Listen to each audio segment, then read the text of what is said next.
দুখতো নাই নিৰ্বাচন বতৰ আৰম্ভ হ'ল সকলোৱে নিজৰ নিজৰ সিদ্ধান্তবিলাক ইতিমধ্যে লোৱা আৰম্ভ হৈছে কাৰণ যোৱা 19 তাৰিখত ফাৰ্ষ্ট ফেজ ইলেকশ্যন হৈ গ'ল অহাকালি ছেকেণ্ড ফেজ নিৰ্বাচন হ'ব আৰু থাৰ্ড ফেজ অহা 7 তাৰিখে আমাৰ অসমত 4টা সমষ্টি কোকৰাঝাৰ বৰপেটা ধুবুৰী আৰু গুৱাহাটী নিৰ্বাচন হ'ব আমি সকলো কোকৰাঝাৰ সমষ্টিবাসীয়ে আগৰ সময়ত ভাল বেয়া বহুত পৰিৱেশ দেখিবলৈ পাইছোঁ বহুত সমস্যাৰ সন্মুখীন হৈ আহিছোঁ আৰু আহি আজি নতুন এটা পৰিৱেশত আমি সকলোৱে আছোঁ আৰু এই পৰিৱেশৰ দাতা এই পৰিৱেশটো যে আমাক নিৰ্মাণ কৰাত সহায় কৰিলে আমাৰ ভাৰতৰ প্ৰধানমন্ত্ৰী নৰেন্দ্ৰ মোদী ডাঙৰীয়া ভাৰতৰ গৃহমন্ত্ৰী অমিত শাহ ডাঙৰীয়া অসমৰ মুখ্যমন্ত্ৰী ডক্টৰ হিমন্ত বিশ্ব শৰ্মা ডাঙৰীয়া আৰু কাউন্সিলত আমাৰ চৰকাৰ একেলগে আমি কাম কৰি আছোঁ আৰু আজিৰ তাৰিখত আমি সকলোৱে এই শান্তি সম্প্ৰীতি নিৰাপত্তা আৰু ভাল পৰিৱেশ আমি যে পাইছোঁ ইয়াৰ কাৰণে আমি চিৰকৃতজ্ঞ ভাৰতৰ প্ৰধানমন্ত্ৰী নৰেন্দ্ৰ মোদী ডাঙৰীয়াৰ ওচৰত আমি চিৰকৃতজ্ঞ অসমৰ মুখ্যমন্ত্ৰী ডক্টৰ হিমন্ত বিশ্ব শৰ্মা ডাঙৰীয়াৰ ওচৰত আৰু এনেকুৱা এটা মুহূৰ্তত এনেকুৱা এটা সময়ত আমি সকলো উপলব্ধি কৰিছোঁ যদি অঞ্চলত শান্তি থাকে ভাল পৰিৱেশ থাকে সমন্বয় থাকে মিলা প্ৰীতি থাকে তেতিয়া সকলো কাম সম্ভৱ হয় ভাৰতৰ প্ৰধানমন্ত্ৰীজন স্বাধীনতাৰ ৭৫ বছৰৰ এই অমৃতকালত এনেকুৱা এজন প্ৰধানমন্ত্ৰী আমি পাইছোঁ যি প্ৰধানমন্ত্ৰীজনে ভাৰতবৰ্ষৰ সকলো জাতি জনগোষ্ঠীৰ দুখীয়া গৰীব শ্ৰেণীৰ ৰাইজৰ কথা চিন্তা কৰে যি প্ৰধানমন্ত্ৰীজনে মহিলাসকলৰ কথা চিন্তা কৰে যি প্ৰধানমন্ত্ৰীজনে ছাত্ৰ ছাত্ৰীৰ কথা চিন্তা কৰে যি প্ৰধানমন্ত্ৰীজনে দুখীয়া গৰীব মানুহৰ স্বাস্থ্যৰ প্ৰতি সদায় চিন্তা কৰে যি প্ৰধানমন্ত্ৰীজনে আমাৰ ভাৰতৰ চুকে কোণে খোৱা পানী ভাল বিশুদ্ধ সকলো যাতে খোৱা পানী পায় ইয়াৰ কাৰণে চিন্তা কৰে আৰু এইজন প্ৰধানমন্ত্ৰী সকলো যাতে অৰ্থনৈতিকভাৱে আগুৱাই যাব পাৰে এই কথাটো চিন্তা কৰে যাৰ কাৰণে 2020 চনত শান্তি চুক্তি কৰি আমাৰ অঞ্চলত এটা ভাল পৰিৱেশ গঢ়ি তোলাত তেখেতে মাৰ্গদৰ্শন কৰিব পাৰিছে এনেকুৱা প্ৰধানমন্ত্ৰী যিজনে সদায় ভাৰতৰ 140 কোটি মানুহৰ কথা চিন্তা কৰে একে সময়তে ভাৰতবৰ্ষখন বিশ্বৰ ভিতৰত এখন বিকশিত দেশ গঢ়াৰ কাৰণেও তেখেতে চিন্তা কৰে আমাৰ বহুত নেতা আহিছে আৰু গৈছে বহুত প্ৰধানমন্ত্ৰী আহিছে আৰু গৈছে কিন্তু সিদ্ধান্ত ল'ব পৰা প্ৰধানমন্ত্ৰী প্ৰথম নৰেন্দ্ৰ মোদী ডাঙৰীয়াই আমাৰ মাজত আহিছে আমি সৰুৰে পৰাই যিসকল বয়স হ'ল তেখেতসকলে গম পায় এটা সময়ত ৰেডিঅ' খুলিলে বাতৰি কাকত চালে দেখা পাইছিলে যে কাশ্মীৰত বোমা ফুটিছে কাশ্মীৰত মানুহ মৰিছে আমি সদায় বাতৰি কাকত খুলিলে দেখিবলৈ পাইছিলোঁ যে উত্তৰ পূৰ্বাঞ্চলত ক'ৰবাত নহয় ক'ৰবাত বোমা ফুটিছে মানুহ মৰিছে অশান্ত হৈছে বিটিআৰ অঞ্চলত কিডনাপ হৈছে মানুহ মৰিছে ডিমা হাছাও কাৰ্বি আংলঙত নাগালেণ্ডত কিবা নহয় কিবা হৈছে কিন্তু আজি আমি প্ৰধানমন্ত্ৰী ডাঙৰীয়াৰ দায়িত্ব লোৱাৰ পিছত তেনেকুৱা বেয়া খবৰ আমাৰ মাজলৈ নাহে এতিয়া ভাল খবৰ আহে এতিয়া খবৰ আহে চন্দ্ৰযান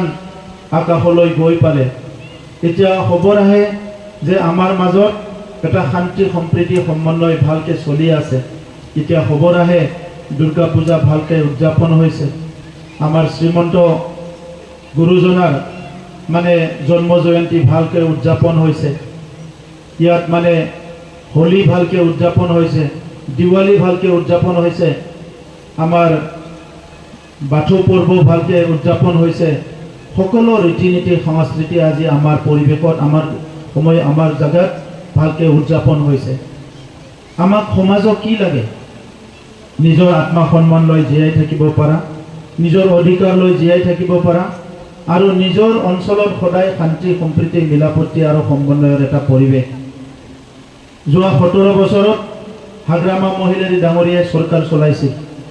আজি যিটো পৰিৱেশ ইচ্ছা কৰিলে সেই সময়তো এই পৰিৱেশটো আনিব পাৰিলেহেঁতেন।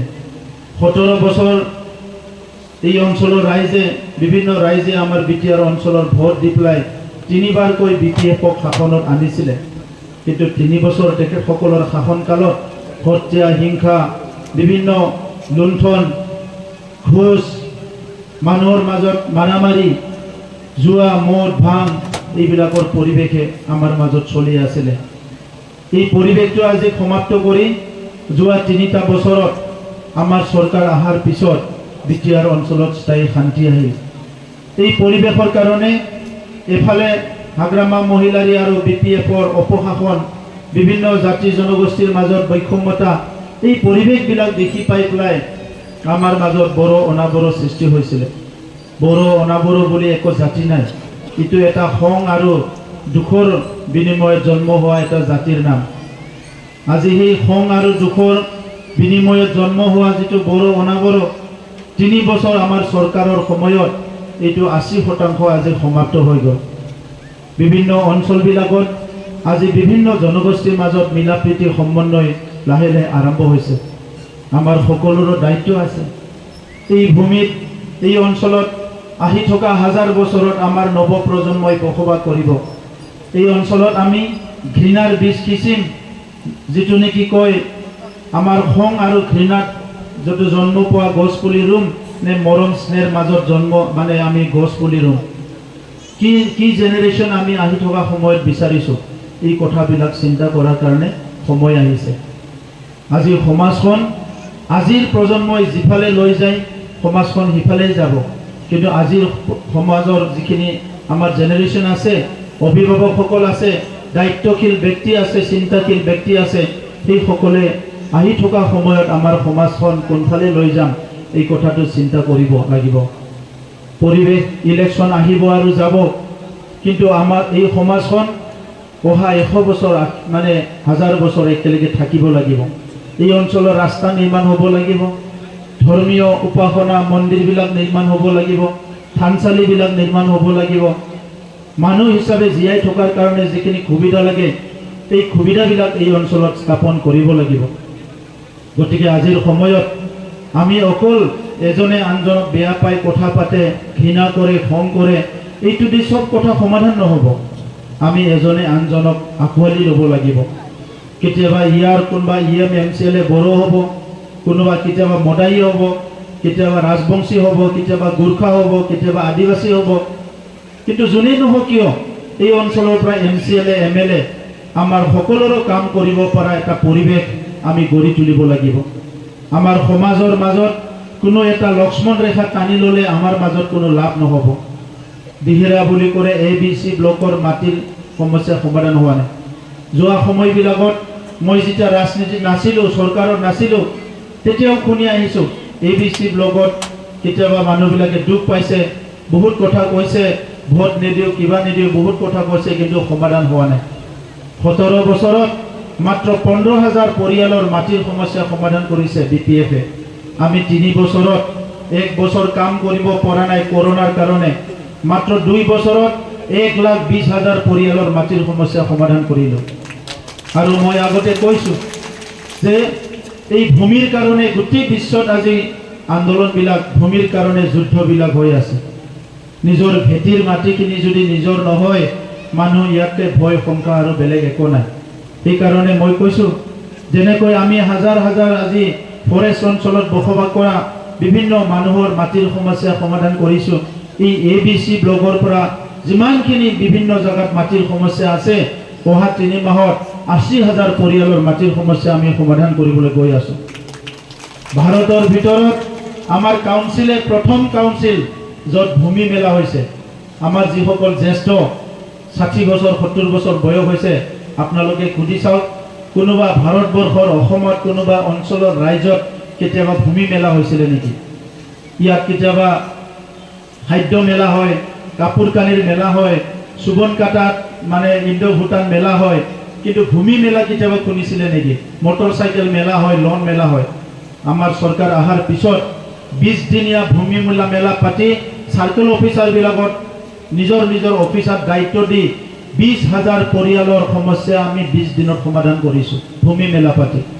আজি আপোনালোকৰ ভূমি সকলো যিসকলৰ কেডেষ্ট্ৰিয়েল সাৰ্ভে হৈছে, ড্ৰোন উৰিছে, এই অঞ্চলবিলাকৰ মাটিবিলাক ইতিমধ্যে কম্পিউটাৰাইজ হৈ গ'ল। আপোনালোকে মোক বিশ্বাস কৰক বা নকৰক, বড়োলেণ্ড অঞ্চলৰ সমস্যা সমাধান কৰাটো মোৰ দায়িত্ব। মই ইয়াত পলিটিক্সৰ নামত পলিটিক্স কৰিবলৈ অহা নাই। মোৰ জীৱনত ৰাজনীতি কৰাটো মোৰ জীৱনৰ লক্ষ্য নাছিলে, উদ্দেশ্য নাছিলে। বিটিআৰ অঞ্চলত হত্যা, হিংসা, বিভিন্ন পৰিৱেশবিলাক দেখিবলৈ পাই মোৰো এটা সময়ত প্ৰশ্ন হৈছিলে যে মই ইয়াত কিয় আছোঁ। যদি এজন মানুহৰ যদি জীৱন বাচাব নোৱাৰোঁ, য'ত মোৰ মা দেউতা, দাদা ভাই ভনী থাকে, মোৰ নিজৰ মা দেউতা স্বৰ্গবাসী হ'ল, কিন্তু ইয়াত 35 লাখ জনগণৰ এটা পৰিয়াল আছে। আমাৰ ইয়াত প্ৰায় 23টা জনগোষ্ঠী আছে। এই পৰিয়ালটো ন্যায় পাব লাগিব, সুৰক্ষা পাব লাগিব, নিৰাপত্তা পাব লাগিব, শান্তি পাব লাগিব, প্ৰগতি পাব লাগিব। আৰু 5টা উদ্দেশ্য, যি উদ্দেশ্য লৈ UPPL চৰকাৰ গঠন কৰিছিলে, এই 5টা উদ্দেশ্য আজি সফল হ'ল। প্ৰথম উদ্দেশ্য আছিলে শান্তি স্থাপন কৰিব লাগে। বিটিআৰত স্থায়ী শান্তি আহি গ'ল। প্ৰথম উদ্দেশ্যত আমি সফল হ'লোঁ। 3বাৰকৈ ভোট দি BPFৰ সময়ত শান্তি আনিব নোৱাৰিলে, এবাৰ ভোট দি UPPL চৰকাৰ আনিলে স্থায়ী শান্তি আহি গ'ল বিটিআৰ অঞ্চলত। দ্বিতীয় উদ্দেশ্য আছিলে সকলো নিৰাপত্তা পাব লাগে। এটা সময়ত এই উত্তৰ অঞ্চলত মানুহবিলাকে দিনতো ভয় কৰিছিলে, ৰাতিও ভয় কৰিছিলে। আজি 11টা, 12টা, 1টা বজাত মটৰ চাইকেল লৈ যাওক, চাইকেল লৈ যাওক, খোজকাঢ়ি যাওক, কোনো ভয় নকৰে এই উত্তৰ অঞ্চলত। যি সময়ত দাদাগিৰি আছিলে, সেই দাদাগিৰিবিলাক লাহে লাহে ঠাণ্ডা হৈ গ'ল। আপোনালোকে বহুতে জানে এই অঞ্চলবিলাকত বহুত দাদাগিৰি মানুহ আছে। মচলপুৰত আছিল, ইফালে সুবনকাটা ফালে আছিল, ক'ৰবাত আছিল। এই দাদাগিৰিবিলাক ঠাণ্ডা হৈ গ'ল। ইয়াৰ নামত আৰু ৰাজনীতি কৰিব নালাগে। অনাগত দিনত যিমান দিন চৰকাৰত থাকিম, বিটিআৰ অঞ্চলত আমাৰ সাধাৰণ ৰাইজক, মা দেউতাক ভাবুকি দিব পৰা কোনো দাদাগিৰিকে সহ্য কৰা নহ'ব। এইটো হ'ল সকলো নিৰাপত্তা। এই নিৰাপত্তা থাকিলেহে মানুহে আগবাঢ়ি যাব পাৰিব। আজি কোকৰাঝাৰত 10-11টা বজালৈকে দোকান খোলা থাকে। আগতে 6টা বজাতে দোকান বন্ধ হৈছিল।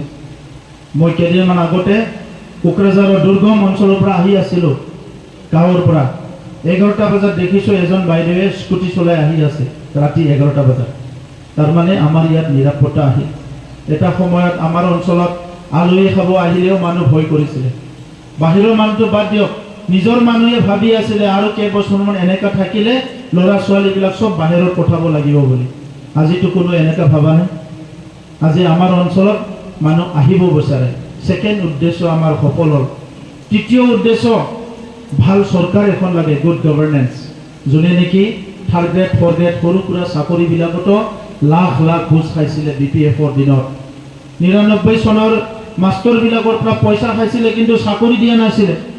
টেট পাছ কৰা সকলক 8,000 10,000 চাকৰি কৰাই আছিলে, ৰেগুলাৰ কৰা নাছিলে। আমাৰ দিনত আমি 6,000তকৈ অধিক চাকৰি দিলোঁ, 8 আনা পইচাও ঘোষ দিব লগা হোৱা নাই। দুখীয়া গৰীব মানুহৰ কাৰণে এই কামখিনি আমি কৰিছোঁ। আমাৰ সময়ত 99ৰ মাষ্টৰবিলাক যিসকলে হাহাকাৰ কৰি আছিলে, এখেতসকলৰ এপইণ্টমেণ্ট দিলোঁ। বহুতে শিক্ষাদান কৰিব পৰা অৱস্থাতে নাই, তথাপিতো মানৱতাৰ খাতিৰত ইমান বছৰ কষ্ট কৰিলে বুলি আমাৰ চৰকাৰ অহাৰ পিছত 99ৰ মাষ্টৰসকল চাকৰি দিলোঁ। অলপমান বাকী আছে, এইখিনিও অহা 2 মাহত শেষ কৰি দিম। টেট মাষ্টৰবিলাক ৰেগুলাৰ কৰা নাছিলে, আমি অধিক সংখ্যক কৰিলোঁ, অলপ ৰৈ গৈছে, তেখেতসকলকো আমি ৰেগুলাৰ কৰি দিম। আৰু যিসকলে টেট পাছ কৰি বহি আছে, আমাৰ ভাই ভনীসকলে সদায় ফেচবুক ছ'চিয়েল মিডিয়াত লিখি আছে, নিৰ্বাচনৰ পিছতো 5,000 তেখেতসকলৰ এপইণ্টমেণ্টটো অলৰেডি আৰম্ভ হৈ যাব। 3rd গ্ৰেড 4th গ্ৰেড কোনোবা চাকৰি কৰিব বিচাৰে, মই আপোনালোকক ক'ব বিচাৰিছোঁ, আমি কলেজ স্কুলত পঢ়ি থাকোঁতে আমাক বেছিকৈ পঢ়া দেখা পালে বন্ধুবিলাকৰ মাজতে জোকোৱা আছিলে, ইমান পঢ়ি লাভ নাই ভাই, ঘোষ দিব নোৱাৰিলে চাকৰি নাপাবি। সঁচা কৈছিলোঁ। আমাৰ সময়ত সৰু সৰু চাকৰিও বহুত ঘোষ দিব লগা হৈছিলে। আজি আমি এই কথা উপলব্ধি কৰোঁ। গতিকে যি সমস্যা আমি সন্মুখীন হৈছিলোঁ, এই সমস্যা সমাধান কৰিম বুলি আজি ৰাজনীতিত আহিছোঁ। সেইকাৰণে কোনো মা দেউতাই নিজৰ ল'ৰা ছোৱালী আছে ঘৰত, চাকৰি ল'ব পৰা যোগ্য আছে, নাভাবিব যে মই গৰু ছাগলী বিক্ৰী কৰিব, মাটি বিক্ৰী কৰিব, একো কৰিব নালাগে। খালি ল'ৰা ছোৱালীক ঘৰত পঢ়িব পৰা ভাল পৰিৱেশ দিয়ক, পঢ়িব দিয়ক, ইণ্টাৰভিউ পাছ কৰিব দিয়ক, লগে লগে চাকৰি পাব। এইটো হ'ল আজিৰ পৰিৱেশ। অসমত ডক্টৰ হিমন্ত বিশ্ব শৰ্মা ডাঙৰীয়াই কথা দিয়াৰ নিচিনা 1 লাখ চাকৰি দিলে। 1 লাখ চাকৰিত কোনোবা চাহ দোকানত গিলাচ ধোৱাৰ পৰা, কোনোবা হাজিৰা কৰাৰ পৰা, কেৰেলাত যাই পেলাই কোনোবা দোকান হাজিৰা কৰাৰ পৰা, সব ল'ৰা ছোৱালী যোনে এপ্লাই কৰিছে, ইণ্টাৰভিউ পাছ কৰিছে, চবে চাকৰি পাই গ'ল। 18 পইচাও খোজ দিব লগা হোৱা নাই। এইটোৱে হ'ল সুশাসন, গুড গভৰ্নেন্স বুলি কয়, সুশাসন। 3 নম্বৰ কথাটো উদ্দেশ্যটো আমি সফল হ'লোঁ। 4 নম্বৰ উদ্দেশ্য, ভাল গণতান্ত্ৰিক চৰকাৰ লাগে, ৰাইজৰ কথা শুনিব পৰা। আজি বিটিআৰত ৰাইজৰ কথা শুনিব পৰা ৰাইজৰ চৰকাৰ আহিছে। আগৰ লিডাৰবিলাকে কথা শুনা নাছিলে, কাৰো সাহস হোৱা নাছিলে কথা ক'বলৈ। যদি আগৰ BPFৰ সময়ত BPFৰ মানুহৰ বিপক্ষে যদি কোনোবা কৈছে, তাক এনে এৰা নাছিলে, তাক কিবা নহয় কিবা তাক মানে ভাবুকি দিয়া হৈছিলে, তাক ভয় খোৱা হৈছিলে, শাস্তি দিয়া হৈছিলে। কিন্তু আজি এইবিলাক নাই। আমাক ৰাতিপুৱাৰ পৰা গধূলি হকে বিহকে মিছাতে ইমান গালি পাৰি থাকে, কিন্তু কাকো উঠাই আনি দাবী দি ধমকি দিয়া হোৱা নাই। চবকে বাক স্বাধীনতা দিয়া হৈছে। এইটোৱে হ'ল গণতন্ত্ৰ। ৰাইজে ৰজা এতিয়া কিবা মেমৰেণ্ডাম দিব লাগে, কিবা ক'ব লাগে, চব কোৱা হৈছে। মই নিজে আহি শুনিছোঁ, ডংবানৰ কথা শুনিছোঁ। ইয়াত আহি ডংবান চাবলৈ আহিছোঁ। 1 কোটি টকা ডংবান কমিটিক ডিক্লাৰ দি গৈছোঁ অফিচ বনোৱাৰ কাৰণে। আৰু আজি এই পৰিৱেশত আমি আছোঁ। আমি এটা সুশাসন গঢ়ি তোলাৰ কাৰণে BPFৰ দিনত অফিচাৰবিলাক গুৱাহাটীত থাকি ডিউটি কৰিছিলে। আমাৰ দিনত আমাৰ ইয়াতে ডিউটি কৰিব লগা হৈছে।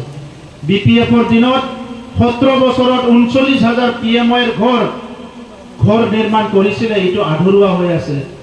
17 বছৰৰ 39,000, আমাৰ 3টা বছৰত 2 লাখ ঘৰ নিৰ্মাণ কৰা হ'ল আৰু 80-90% কমপ্লিট হৈ গ'ল। মন্দিৰবিলাক ঠিকমতে বনাব পৰা নাই, পইচা দিয়া নাছিলে আগৰ চৰকাৰবিলাকে। আমাৰ মন্দিৰ থানচালিবিলাকে কেন্দ্ৰবিন্দু সমাজত, এইবিলাক নিৰ্মাণ কৰিব লাগিব। অসম চৰকাৰে অসম দৰ্শন আঁচনি দিলে, আমিও আলাৰী চৰাং আঁচনি বুলি পেলাই এতিয়ালৈকে 700 মন্দিৰ থানচালিবিলাকত আমি 2 লাখ টকা দিছোঁ। অহা বছৰত আৰু 1200 থানচালি মন্দিৰবিলাকত 2 লাখ দিয়া হ'ব। সেল্ফ হেল্প গ্ৰুপক মই কৈছিলোঁ, আমাৰ চৰকাৰ আহিলে আমি 75,000 কোটি টকা দিম। ইতিমধ্যে 10,000 সেল্ফ হেল্প গ্ৰুপক আমি 25,000 কোটি টকা দিয়া কমপ্লিট হৈ গ'ল। আৰু 6,000 আমি ইলেকশ্যনৰ পিছত ৰেডি কৰিম। আৰু 6,000 আৰু 12,000 নেক্সট বছৰত সেল্ফ হেল্প গ্ৰুপে 25,000 কোটি পাব। এতিয়া চাওক, আপোনালোকে বহুতে অৰুণোদয় পাইছে, বহুতে পোৱা নাই। ৰেচন কাৰ্ড পোৱা কিমান আছে ইয়াতে? যাৰ ঘৰত ৰেচন কাৰ্ড আছে, ৰেচন কাৰ্ড কাৰ ঘৰত আছে? ৰেচন কাৰ্ড কাৰ আছে? ডাউন। এতিয়া মুখ্যমন্ত্ৰী ডাঙৰীয়া ইতিমধ্যে ঘোষণা কৰিলে, যাৰ যাৰ হাতত ৰেচন কাৰ্ড আছে প্ৰত্যেক ফেমিলিয়ে এটা অৰুণোদয় পাব। এইটো ক্লিয়াৰ হৈ গ'ল। এতিয়া কোনোবা ভাবি আছিলে অৰুণোদয় পোৱা নাই, সকলো অৰুণোদয় পাই যাব। এতিয়া যাৰ হাতত ৰেচন কাৰ্ড আছে তাৰ 4টা লাভ হ'ব। কি? এটা হ'ল যাৰ ৰেচন কাৰ্ড আছে এইটো চাউল পাবই। সেকেন্ড, দ্বিতীয়, যাৰ হাতত ৰেচন কাৰ্ড আছে ই অৰুণোদয়ও পাব। সেকেন্ড লাভ হৈ গ'ল। তৃতীয়, যাৰ হাতত ৰেচন কাৰ্ড আছে এই পৰিয়ালৰ কোনোবা জ্যেষ্ঠজন যদি বিয়োগ হয়, স্বৰ্গবাসী হয়, ঈশ্বৰে নকৰক, 2 লাখ টকা ইঞ্চুৰেঞ্চ পাব। যাৰ হয়, কিছুমান পৰিয়াল অভিভাৱকজন স্বৰ্গবাসী হ'লে বহুত কষ্ট হয়। আৰু চতুৰ্থ লাভ কি হ'ব? যাৰ ৰেচন কাৰ্ড আছে বেমাৰ আজাৰ হ'লে 5 লাখ টকাৰ চিকিৎসা ফ্ৰী পাব। যিটো নেকি দুখীয়া গৰীব মানুহে কয় বেমাৰ হ'লে আমি মৰি যোৱাই ভাল। এতিয়া এই কথা ভাবিব নালাগে। ৰেচন কাৰ্ড আছে, যিকোনো হস্পিটেলত গ'লে 5 লাখ টকাৰ বেমাৰ হ'লে 50,000, 1 লাখ, 2 লাখ, কাৰোবাৰ কিবা কিডনি চাব লাগে, লিভাৰ চাব লাগে, 5 লাখ পৰ্যন্ত আপুনি ফ্ৰী চিকিৎসা পাব। এইটোৱে হ'ল মামাৰ চৰকাৰ। আৰু BTR অঞ্চলত আমি হাঁহ কুকুৰা পালন কৰা, বোৱনী শিপিনীক বিভিন্ন সাহায্য দিয়া, খুটা কম্বলটো বাদ দি পেলাই আগৰ BPFৰ যিটো খুটা কম্বল 100 টকাৰ কম্বল 50 টকাৰ খুটা দি ভোট লৈছিলে। আমি এতিয়া আমাৰ চৰকাৰ অহাৰ পিছত ২৭,০০০ দুখীয়া পৰিয়ালক আমাৰ বাইদেউসকলক বিভিন্ন কাম কৰাৰ কাৰণে ৫,০০০ কৰি টকা দিয়া হৈ গ'ল। ২৭,০০০ দুখীয়া ছাত্ৰ ছাত্ৰীক আমি ৫,০০০ কৰি টকা দিছোঁ। ২৭,০০০ ৰোগীক ৫,০০০ কৰি ঔষধ খাবলৈ টকা দিছোঁ। প্ৰায় ৯০,০০০ পৰিয়ালে আমাৰ পৰা ৫,০০০ টকা ইতিমধ্যে ৩ বছৰত পাই গ'ল। কোনো ফুটা কম্বলৰ বেপাৰ নাই ইয়াতে। ৫,০০০ টকা দি কিবা নহয় কিবা কৰিব পাৰিব আৰু অহা বছৰো পাব। এতিয়া চৰকাৰে ৰাস্তা ঘাট, খোৱা পানী, স্কুল কলেজ বনোৱাৰ লগতে এইবিলাক কাম আৰম্ভ কৰিছে। জৰাজীৰ্ণ স্কুলবিলাকৰ অৱস্থা বিটিআৰ অঞ্চলত যোৱা ২০ বছৰত ১৭ বছৰত এখনো স্কুল ভাল নকৰিলে BPF-এ। মই যোৱা বছৰত আমাৰ শিক্ষা বিভাগে এটা বছৰতে কিমান কৰিলোঁ, এটা বছৰতে আমি প্ৰায় ৪০০-৫০০খন স্কুল ঠিক কৰিলোঁ আৰু ১০০খন নতুন স্কুল বনালোঁ। এই বছৰ আমি ১৫০খন নতুন স্কুল বনাবলৈ গৈ আছোঁ, মডেল স্কুল, আৰু ১২০০খন স্কুল ঠিক কৰি মেৰামতি কৰিবলৈ গৈ আছোঁ। আৰু আমি এইবাৰ সংকল্প লৈছোঁ, এই ২০২৪-ৰ পিছত বিটিআৰ অঞ্চলৰ ল'ৰা ছোৱালীয়ে বৰষুণ পৰা স্কুলত বহি ক্লাছ কৰিব নালাগিব, কমপ্লিট স্কুল ৰিপেয়াৰিং কৰি দিয়া হ'ব। এইটো আমাৰ সংকল্প। গতিকে প্ৰধানমন্ত্ৰী নৰেন্দ্ৰ মোদী ডাঙৰীয়াই গেৰেণ্টি দিছে, মুখ্যমন্ত্ৰী ডাঙৰীয়াই ৱাৰেণ্টি দিছে, আৰু মই দায়িত্ব লৈছোঁ যে আমাৰ অঞ্চলৰ ৰাইজৰ জীৱনৰ মানদণ্ড আগুৱাই যাব লাগে।